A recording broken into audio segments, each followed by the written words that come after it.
मीरा रोडची एक haunted story माहिती आहे का? 2007 मध्ये जेव्हा इकडे एक ट्रेन मध्ये ब्लास्ट झालेले हो, खूप लोक फेकली गेलेली, खूप लोक जळती माणसं धावत आलेली त्या ट्रेन मधनं बाहेर, जे पेटतायत. जिन जिन लोगों ने वो जलते हुए लोगों को देखा था ना बाहर ट्रेन से आते हुए, उनको नाईटमेअर जाते थे. ह्या कथा मनोरंजनासाठी आहेत. काही लोकांचे अनुभव व काही पूर्णपणे काल्पनिक असू शकतात, त्यामुळे कृपया ना मनोरंजन म्हणून घ्या. या कथा आपल्या संस्कृतीचा एक भाग आहे, अगदी लहानपणी आजी आजोबांनी सांगितलेल्या गुड गोष्टींसारख्या. आमचा हेतू कोणत्याही प्रकारच्या अंधश्रद्धा किंवा भीती निर्माण करणे नाही. तो भाई तुला मीरा रोडची एक हॉन्टेड स्टोरी माहिती आहे का?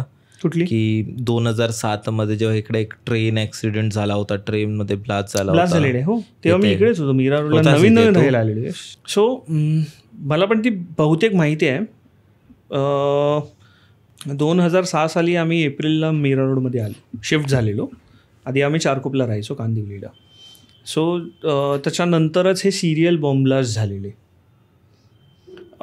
आणि तेव्हा कसं ना, मीरा रोडमध्ये फक्त 2च प्लॅटफॉर्म होते, प्लॅटफॉर्म नंबर 3 आणि जो 4 आहे ना, बाकीचे प्लॅटफॉर्म तो अंडर कन्स्ट्रक्शन होता. ते क्वाड्रप्युलेशन, तो प्रोजेक्ट काम चालू नव्हतं झालं.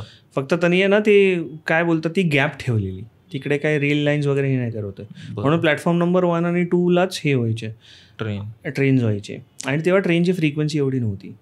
सो ते ट्रेन ब्लास्ट जेव्हा झालेले ना, तेव्हा माझे वडील जोगेश्वरीला होते.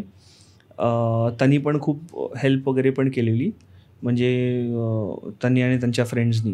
कारण काही सिरियल ब्लास्ट झाले, एक जोगेश्वरीच्या साईडला झालेला ब्लास्ट, एक आपल्या मीरा रोडला झालेला. मीरा रोडला एक्झॅक्टली कुठे, मीरा रोड स्टेशन सोडलं टुवर्ड्स भाईंदर जाताना एक ब्रिज येतो, ओव्हरहेड ब्रिज येतो, जो ईस्ट वेस्टला कनेक्ट करतो. सो त्या ब्रिजच्या जस्ट आधीच ब्लास्ट झालेला.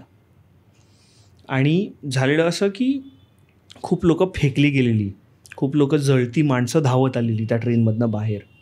आणि तो जो ट्रॅक आहे ना, जो त्यालाच लागून नयानगर म्हणून जो आपला एरिया आहे मीरा रोडला, त्याचा बॅक रोड आहे तो. तेव्हा तो प्रॉपर रोड पण नव्हता, म्हणजे छोटंसं तलाव होतं आणि तिकडे थोडी जागा होती. तर तिकडनं माणसं काही काही धावून आलेली, जळती माणसं, जी पेट घेतलेली माणसं वगैरे होती. सो माझ्या मित्र जो नयानगरलाच राहतो ना, त्यांनी स्टोरी सांगितलेली की बॅक रोड में ना एक जलती हुई इंसान की आत्मा भटकती है कुछ कुछ दिनों में, आणि मोस्टली अमावस्या में दिखता है किसी किसी को. तर होतं असं की आता तरी बॅक रोड थोडं वेल लिट आहे. जेव्हा त्यांनी हा प्रसंग सांगितलेला ना, तेव्हा आम्ही स्वतः बॅक रोडला वगैरे जायचो, तिकडे भटकायचो. तेव्हा एवढी लाईटिंग नसायची, तिकडे चर्ची लोक वगैरे पण खूप असायची. आता तेवढं थँक्स टू पोलीस आणि प्रशासन तिकडे आता ही सगळी फालतूगिरी नाही होत. पण त्यांनी ही स्टोरी नरेट केली की जिन जिन लोगों ने वो जलते हुए लोगों को देखा था ना बाहर ट्रेन से आते हुए, उनको नाईटमेअर जाते ते.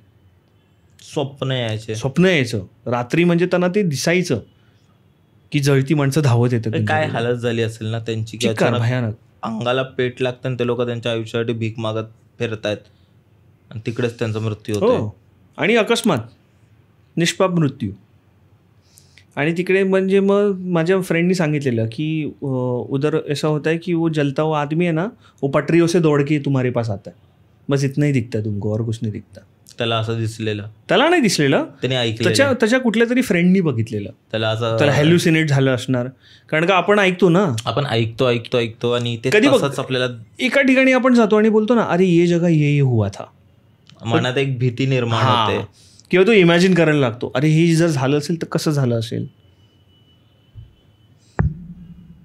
डेंजर आहे बाई.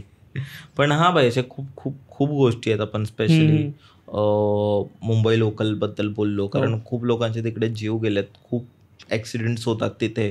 आता इथेच आपल्या इकडे भाईंदरमध्ये 2 ॲक्सिडेंट झाले होते, लोकांनी जीव दिले आहे. म्हणजे एका ते CCTV फुटेज पण त्याचं खूप व्हायरल झालेलं की एक बाप आणि एक मुलगा त्या एका जागेवर जाऊन जीव देतोय, सुसाईड करतोय.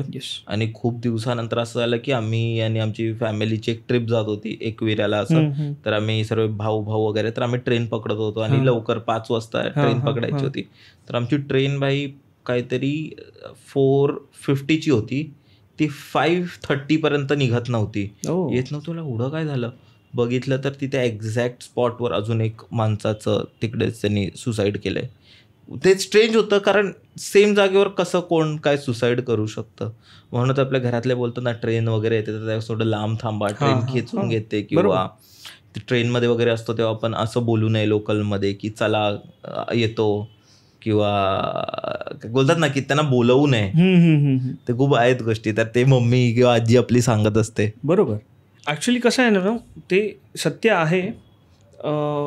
जसं तू पण संदर्भ दिलेला असताचा की ते त्या ज्या बाबांनी सांगितलेलं ना मला की मन में कोई इच्छा रखी मत मरना, वरना इच्छा तुमको कभी परलोक सुधारणे नाही देगी. आता जे तू सांगितलंस ना ती स्टोरी, म्हणजे ती तर न्यूज मी पण बघितलेली. ते कोणतरी बिचारे पटेल म्हणून होते, त्यांनी एवढं लोन वगैरे घेतलेलं, ते अक्षरशः कर्जबाजारी झालेले आणि त्यांना ते सहन होत नव्हतं. म्हणजे त्यांना एकच मार्ग दिसला की बाबा संपवून टाकूया लाचारकी आणि एवढं सगळं, म्हणजे ना ह्याच्यामध्ये राहण्यापेक्षा आपण आपलं आयुष्य संपवलेलं बरं. आणि ते अक्षरशः एकमेकांचा हात पकडून चालले आहेत. जस्ट इमॅजिन की काय सहन केलं असणार त्याला, कशा थ्रू ते लोक जात असतील. बिकॉज स्वतःचा जीव घेणं ना हा एक खूप ड्रास्टिक. सोबत आपला मुलगाही आहे. कोणत्या गोष्टी असतील तर डिस्क्रिप्शनच्या पहिल्या लाईनमध्ये गुगल फॉर्म असेल, तो फिल करा आणि आपण मी सोबत एक पॉडकास्ट करू शकतो. स्पॉटिफायवरही ऐका आणि आपण भेटूया परत एकदा अशाच एक एपिसोडमध्ये. बाय. थँक्यू श्रद्धा, थँक्यू सो मच.